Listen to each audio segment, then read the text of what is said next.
Assalamu alaikum. In this video, we learn how to change the profile picture of account in Windows 11 machine. So let's start. So go to taskbar and click on the Windows 11 icon and click on here.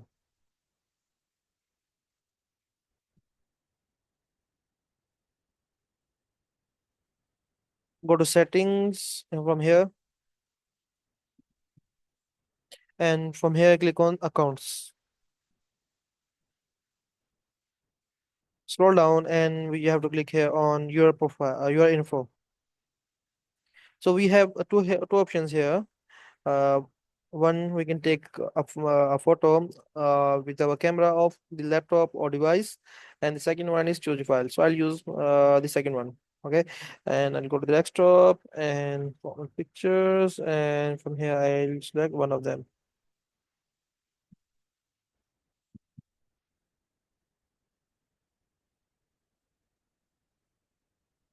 I'll use this one for now.